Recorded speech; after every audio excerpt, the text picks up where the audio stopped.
Halo Bagger Hunter, ketemu lagi dengan saya Eros Perwita di channel The Investor. Nah, seperti janji saya di video yang membahas 5 saham consumer goods under value kemarin, kita akan bahas salah satu saham di video kali ini ya. Cuman dari 5 saham tersebut sebenarnya 2 sahamnya pernah kita bahas, yaitu saham Unilever dan ICBP itu pernah kita bahas. Saham Unilever pertama kali kita bahas sebenarnya sudah beberapa kali ya. Terakhir kita bahas itu sekitar bulan Mei ya, awal bulan Mei, di mana harga saham saat itu masih di sekitar 3.900-an ya. Dan di video tersebut saya berkomentar, saya menganalisa bahwa ada potensi untuk Unilever ini rally di tahun 2022 ini. Kemudian yang kedua saham yang pernah kita bahas, bahkan barusan kita bahas di bulan lalu adalah saham ICBP, di mana waktu kita bahas harga sahamnya memang belum naik ya sampai sekarang, masih di sekitar level 8.700-an ya. Nah, jika teman-teman ingin tahu mengenai analisa dari Unilever maupun ICBP, teman-teman bisa tonton lagi videonya ya. Dan di video kali ini kita akan bahas saham MYOR-nya, ya, saham Mayora Indah. Cuman sebelum kita masuk ke pembahasannya, silahkan teman-teman subscribe dulu channel ini. Jangan lupa juga aktifkan lonceng notifikasinya supaya teman-teman terupdate ketika kami upload video yang terbaru. Jangan lupa juga teman-teman juga join di channel Telegram kami, channel The Investor, karena kadang di situ saya share tulisan-tulisan yang tidak bisa saya videokan.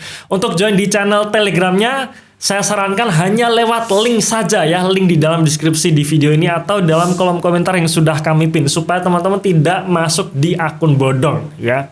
Oke, selamat menonton.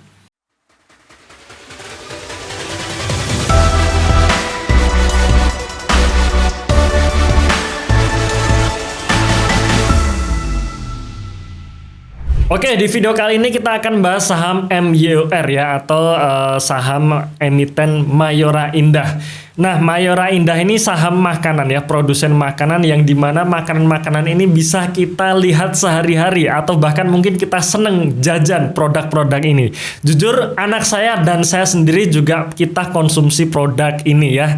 Anak saya suka dengan Bang Bang, jadi setiap bulan tuh pasti beli tuh satu box Bang Bang. Saya pun juga sampai sekarang masih konsumsi Energen serealnya ya.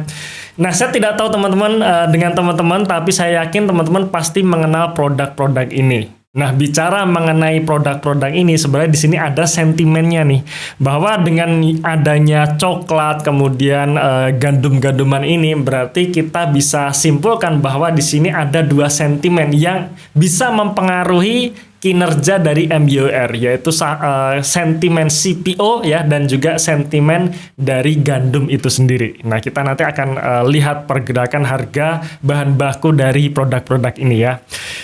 Nah, di dalam public expose perusahaannya pun manajemen juga mengatakan ada beberapa kendala ya dalam istilahnya menunjang kinerja ya, atau mempertahankan kinerja perusahaan. Ada 3 hal. Pertama, dari situasi ekonomi dunia, yaitu mengenai COVID. Kemudian persaingan usaha. Jadi mulai banyaknya produsen-produsen makanan baru ya di Indonesia yang dijual di minimarket yang ada. Kemudian produk impor yang semakin banyak beredar juga. Nah, ini salah satu tantangan perusahaan. Plus ini yang menurut saya yang akan istilahnya akan membebani kinerja perusahaan adalah stabilitas supply dan harga bahan baku alias harga komoditinya. Ini yang menurut saya mempengaruhi. Kalau persaingan usaha menurut saya tidak terlalu berdampak. Tetap hati-hati tapi tidak terlalu berdampak. Kenapa? Karena produk-produk MYOR ini sudah kenal gitu, sudah dikenal masyarakat sejak lama, menjadi produk-produk top of mind-nya. Ya, jadi istilahnya untuk bersaing ini masih kuat. Cuman problemnya adalah di bahan bakunya ini sendiri alias di harga komoditinya. Nah, sekarang kita lihat pergerakan harga saham MYOR selama tahun 2022 ini ya. Tahun 2022 harga saham MYOR ambles itu sekitar bulan Maret sampai di level 1.500-an ya. Kemudian mulai recover bulan Juni tapi tidak bisa bertahan lama, akhirnya recover lagi alias rally lagi baru sekitar akhir bulan September sampai awal Oktober ini ya. Ini ada kenaikan yang cukup signifikan di awal bulan Oktober ini ya. Nah, kita lihat nih pergerakan dari harga komoditi gandumnya. Nah, gandum di bulan Maret ya tahun 2022 ini, awal tahun ini ternyata mengalami lonjakan signifikan ya gara-gara perang Rusia Ukraina. Karena Ukraina sendiri ternyata salah satu importir terbesar Indonesia dalam hal untuk impor gandum. Nah, ternyata Ukraina di situ. Ya, nah akibatnya ketika terjadi perang Rusia Ukraina nggak bisa kirim gandum lagi ke Indonesia, gitu. Salah satunya ke Indonesia dan membuat harga gandum globalnya naik. Ya, nah ini sejalan dengan harga saham MYR yang turun di bulan Maretnya, seperti itu ya. Nah kemudian ketika harga gandum mulai berangsur-angsur turun, ternyata harga saham MYR ini berangsur-angsur naik, seperti itu. Begitu juga dengan harga CPO-nya. Ketika awal tahun 2022 harga CPO naik tinggi, harga saham MYR tadi mengalami penurunan ya. Dan ketika di pertengahan tahun ini harga CPO mulai turun kembali, harga saham MYR bisa recover atau mulai naik kembali. Nah itu istilahnya hubungan sentimennya ya. Kenapa sentimen ini juga berpengaruh terhadap pergerakan harga saham dalam jangka pendek ya, sekali lagi dalam jangka pendek, karena memang dua komoditi ini bisa mempengaruhi dari kinerja perusahaan, terutama dalam hal pembelian bahan baku ya, nanti akan kita lihat di kinerja perusahaannya ya. Nah sekarang kita masuk dulu ke sisi neracanya, yaitu aset dari MYR. MYR sendiri bisa dikatakan perusahaan yang memiliki cash yang cukup berlimpah ya, sekitar 16,7% aset dari MYR ini berupa uang kas. Nah kalau kita misalkan melihat pos yang mengalami kenaikan signifikan, sebenarnya di sini kita melihat dari sisi persediaannya. Nah persediaannya ini naik cukup tinggi ya, salah satunya adalah ya dari bahan bakunya ya. Jadi karena bahan baku tinggi waktu itu ya, posisi bulan Juni, membuat perusahaan harus mau nggak mau ketika dia membeli bahan baku harganya mahal, seperti itu, yang membuat nilai persediaannya naik, seperti itu. Oke, di sisi liabilitas kita ngelihat hutang bank yang akan jatuh tempo ternyata juga cukup besar, kira-kira sekitar 3,5 triliun ya. Angka ini hampir mirip dengan posisi kasnya. Nah, di sini ada kenaikan hutang bank jangka pendeknya, kenaikan yang cukup signifikan karena alasannya adalah ya untuk mensuplai likuiditas perusahaan. Kita ngelihat laporan arus kasnya di posisi Juni 2022 ternyata negatif ya. Nah ini otomatis ya, ketika arus kasnya negatif membuat ya perusahaan mau nggak mau dia harus menambah hutang untuk mensuplai operasionalnya ya. Salah satunya apa? Faktornya adalah pembayaran kepada pemasok karena harga bahan baku yang tinggi tadi ya, termasuk CPO dan juga gandum ya. Nah, sekarang kita masuk ke kinerja perusahaan. Kinerja perusahaan dari sisi top line-nya ya, dari sisi sales-nya, dari penjualannya itu sebenarnya naik ya, naik 9,3%. Kenapa bisa naik? Karena salah satunya perusahaan mampu menaikkan harga jual produknya. Ya, anak saya langganan suka dengan produk Beng Beng. Nah, kalau saya perhatiin, pertama harga Beng Beng ini naik ya. Yang kedua, ukurannya makin kecil ya. Kalau saya bandingkan ukuran kue Beng Beng ini di tahun kemarin itu kayaknya gede gitu. Nah, gemuk gitu ya. Nah, sekarang ini makin langsing ya. Nah, di situ ada istilahnya ada penyusutan dari produk Beng Beng itu sendiri, di samping dia menaikkan harga jualnya. Tapi intinya perusahaan telah berhasil melakukan pass on dari harga bahan baku ke harga jualnya. Cuman di sisi laba kotornya masih minus nih 17%. Nah, apa alasan laba kotornya minus? Ya otomatis karena beban pokok penjualannya naik. Ya, dan kalau kita ngelihat beban pokok penjualannya ini naik cukup signifikan 26%. Ya. Salah satunya ya karena tadi harga gandum yang mahal, harga CPO yang naik. Ya, nah di sisi bottom line-nya pun labanya minus 30% untuk posisi Juni 2022 ini. Nah itu kira-kira kinerja dari MYR sampai posisi Juni 2022. Nah sekarang kita ngelihat histori dari kinerjanya. Pendapatan MYR menurut saya bagus ya, dimana selalu terjadi kenaikan pendapatan. Ya, kita proyeksikan untuk tahun 2022 ini tadi di kuartal 2 di awal ya, kita lihat kinerjanya naik 9%. Secara konservatif ya kita anggap saja penjualannya tidak naik. Tapi ini tetap bagus ya, tetap bagus. Kenapa? Karena intinya perusahaan masih bisa menjual produknya di harga yang lebih tinggi dan orang-orang tetap mau membelinya. Itu hal yang positif.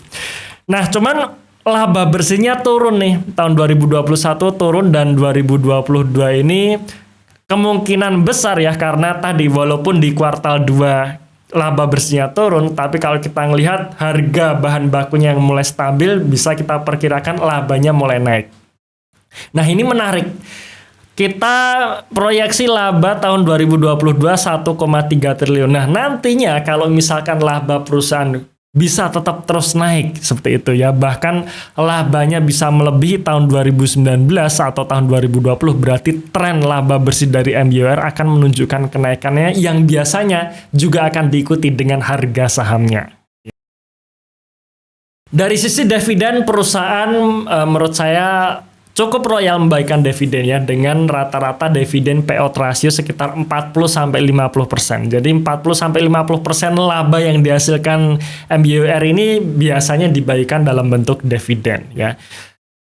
Nah, sekarang kita masuk ke histori valuasinya yang biasanya ini bisa kita jadikan acuan kira-kira apakah valuasi sekarang itu menunjukkan harga yang murah atau mahal. Saat video ini diambil, saya menggunakan data di pergerakan harga saham tanggal 17 Oktober 2022 di mana harga saham MYOR ditutup di level 2120 ya, sekitar 2100-an. Nah, harga 2100 kalau kita hitung secara valuasi price to book value itu menunjukkan valuasi 4 kalinya. Ya, 4 kalinya. Ya, jadi di garis warna merah ini menunjukkan level valuasinya 4 kalinya untuk posisi harga 2100 ya, dengan kinerja kuartal 2 yang tadi kita bahas. Nah, kita ngelihat ROE garis warna ungu yang di bawah ini. ROE perusahaan tahun 2021 turun ya karena labanya turun, dan kemungkinan tahun 2022 ini masih di kisaran 10-15% tergantung nanti laba sampai akhir tahun berapa. Tapi kalau dengan asumsi bahwa labanya naik 10% ya, alias menjadi 1,3 triliun tadi, itu menunjukkan kira-kira level ROE-nya sekitar 10 sampai kira-kira 15% ya, sekitar 13% lah ya, kira-kira seperti itu. Nah, berarti kalau bisa kita simpulkan valuasinya turun karena kinerjanya juga turun, ROE-nya turun. Nah, berarti di sini ya menurut saya harganya sudah harga yang masih kategori wajar ya. Kemudian kalau kita melihat balok warna abu-abu ini selalu naik, ini menunjukkan ekuitas perusahaan naik, yang artinya perusahaan masih tetap terus tumbuh dengan kenaikan ekuitasnya. Nah, sekarang kita lihat nih pergerakan harga saham MYOR dalam jangka panjang. Saat tahun 2020 harga sahamnya turun. Kalau kita ngelihat sejak tahun 2013 sampai 2019 harga sahamnya ini selalu naik. Kenapa? Karena ya tadi salah satunya kinerjanya selalu naik. Salesnya naik, laba bersihnya naik. Tahun 2020 mulai turun dan tahun 2021 sebenarnya ada kenaikan, tapi dia tidak bisa bertahan ya. Kenapa? Karena salah satunya ada sentimen negatif tadi, plus juga kinerjanya turun yang membuat harga sahamnya dia kembali turun sampai ke level 1400-an bahkan ya di tahun 2022 awal ini ya, tahun ini. Kemudian saat saya capture harga saham saat ini itu sudah menunjukkan level 2200-an. Ya, alias ini sudah mulai kembali ke jalur yang benar seperti itu. Oke, jadi kesimpulan dari analisa tadi ada beberapa hal yang bisa kita simpulkan. Yang pertama, dari sisi neraca saya mengatakan MYOR ini posisi neracanya sehat ya. Walaupun agak seret likuiditasnya karena laporan arus kasnya tadi negatif, tapi kalau kita melihat harga komoditas yang mulai turun, perusahaan akan bisa mencetak laba lagi nih. Kira-kira ya mungkin di akhir tahun ini dia bisa mencetak arus kas yang positif lagi, bukan laba ya maksudnya, bukan laba tapi arus kas yang positif lagi ya. Kemudian yang kedua, kinerja perusahaannya memang tertekan di posisi Juni 2022, tapi secara salesnya dia tetap naik. Artinya perusahaan tetap bisa menjual produknya di harga yang lebih mahal lagi ya, dan orang-orang tetap mau membeli ya.